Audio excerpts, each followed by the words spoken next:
का तुम रात सुने रही? ई हैंड पंपवा खुदे चलत रहा। राती 12 बजे भला कौन पानी भरे आई? हमें तो बहुत डर लागत बा।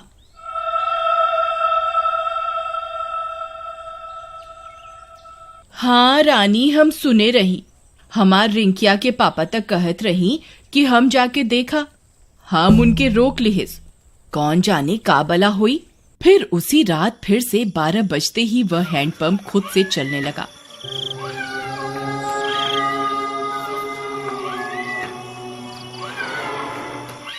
सभी गांव वाले सुन रहे थे, पर किसी की हिम्मत नहीं हुई कि जाकर देखे। फिर सुबह होने पर, अरे मीना दीदी, चला हो हैंडपंपवा पर पानी भरे के, हमें अकेले जाते डर लागत बा। फिर वे दोनों हैंडपंप पर जाती हैं। वहां पहुंचकर उनकी आंख फटी की फटी रह जाती है। वहां किसी के पैर का निशान होता है जो इंसानी पैर से दुगने साइज का होता है। ई देखा हो रानी, हम कहत रहे ना कुछ गड़बड़ जरूर बा। ई देखा, भला किस इंसान के इतना बड़ पैर हुई। तभी वहां पिंकी आ जाती है। अरे दीदी, क्या हुआ?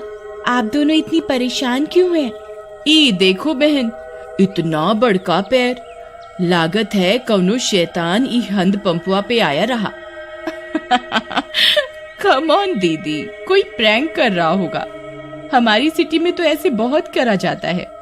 अरे आप शहर से आई रही पिंकी बहन, आप ये सब ना समझी। फिर रात होने पर हैंडपंप फिर खुद से चलने लगता है।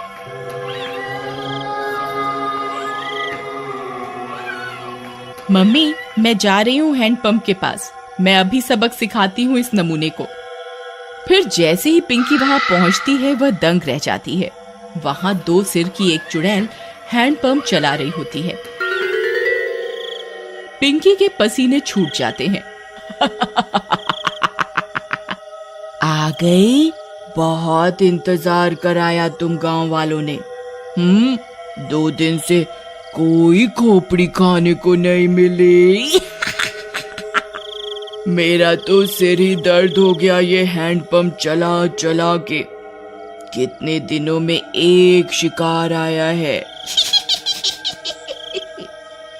पिंकी हाथ जोड़कर अपने घुटनों पर बैठ जाती है। चुड़ैल जी, आई एम सो सॉरी। मुझे लगा कोई गांव वालों से प्रैंक कर रहा है। मुझे माफ कर दो चुड़ैल जी। मैं तो पास के शहर में पढ़ती हूँ, इस गांव में घूमने आई हूँ। पर चुड़ैल उसकी विनती नहीं सुनती और उसकी खोपड़ी खा जाती है। फिर अगली सुबह, अरे मीना बहन, देखत हो आज तो यहाँ खून भी पड़ा बा। कौनो अनहोनी हो गई लागत बा। तभी पिंकी की माँ वहां आ जाती है। अरे कल रात से मेरी पिंकी घर नहीं आई। वो रात इस नल पर आई थी। हाँ, ये खून कैसा पड़ा है? कहीं ये मेरी पिंकी का तो नहीं।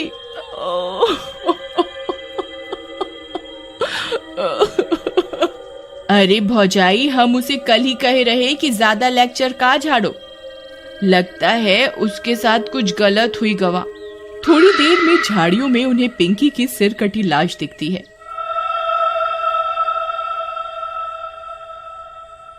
यह बात पूरे गांव में फैल जाती है। सब फैसला करते हैं कि अब से इस हैंडपंप पर कोई नहीं आएगा। फिर रात होने पर वह चुड़ैल फिर से हैंडपंप पर आकर उसे चलाने लगती है, पर कोई नहीं आता। लगता है गांव वाले चालाक बन रहे हैं। इनको किसी और तरकीब से बुलाना होगा, नहीं तो हम भूखी मर जाएंगी। हाँ, पर करें क्या? रुक जा मेरे जुड़वा सिर, अभी तुझे किसी खोपड़ी का स्वाद चखवाती हूँ। फिर वह चुड़ैल पिंकी के घर के पास पहुंच जाती है।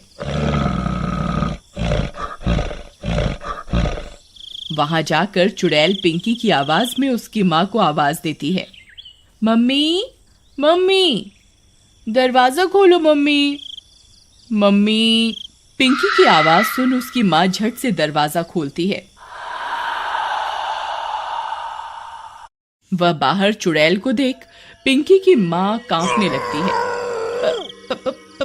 पिंकी, ये तुझे क्या हुआ? चुड़ैल की एक खोपड़ी अपनी लंबी जीभ से पिंकी की माँ को जकड़ लेती है। मैं कोई पिंकी विंकी नहीं। तेरी पिंकी तो कब की हजम भी हो गई होगी। अब तू मेरा खाना बनेगी मूर्ख औरत। फिर चुड़ैल उसकी खोपड़ी काट कर निकाल लेती है और उसे खा जाती है।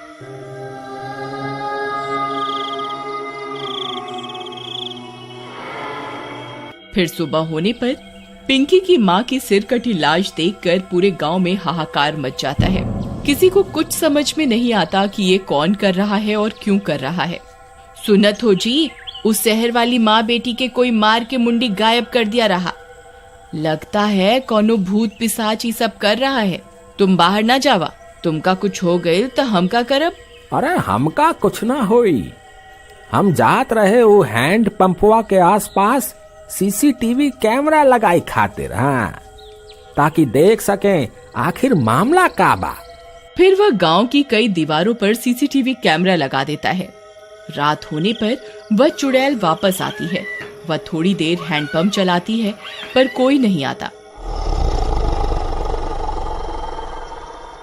वह गांव में पिंकी और उसकी माँ की आवाज निकालकर सबको बुलाती है पर कोई नहीं आता। लगता है गांव वाले बहुत होशियार हो गए हैं, कुछ करना पड़ेगा। हाँ, कुछ तरकीब सोचो, नहीं तो अगर हम 2 दिन भूखी रही तो मर जाएंगी। गांव वाले हैंडपंप से पानी नहीं भर रहे पर कुएं से तो भर रहे हैं। हम चलकर कुएं में बैठ जाती हैं। जैसे ही कोई आएगा तुम अपनी लंबी जीभ से उसे अंदर खींच लेना, फिर हम उसे खा जाएंगी। हाँ, सही कहती हो। फिर वह चुड़ैल कुएं में जाकर छिप जाती है। सुबह होने पर, अरे सुबह सुबह कहाँ जावत बा? रात शैतानी शक्ति सारे गांव में घूम रही। अरे तू डरा ना, हमार राजकुमारी, हमका कछु ना हुई। हाँ, हम जाए रहे सीसीटीवी कैमरा से रिकॉर्डिंग ले खातिर। हाँ, अच्छा जावत ही हो तो मटका में पानी भर लावा कुआं से। फिर रानी का पति मटका लेकर निकल जाता है। अरे पहले रिकॉर्डिंग निकाला कि कुएं पे जावा? चलो पहले कुएं पे चलते हैं, नहीं तो वहां भीड़ हो जाए। फिर वह कुएं पर जाता है। जैसे ही वह कुएं में अपना घड़ा डालता है, चुड़ैल का सिर अपनी जीभ से लपेटकर उसे अंदर खींच लेता है। वह कुछ बोल भी नहीं पाता और चुड़ैल उसकी खोपड़ी खा जाती है।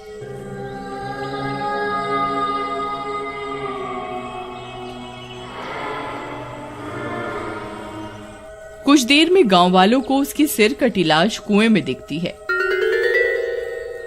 इस बार और कोहराम मच जाता है। हम कहर, अरे हम इकरा के कही रही ना जावा सुबह सुबह, पर ये हमारी एक न सुनी। हम तो लुट गईली, बर्बाद हो गईली। हे राम।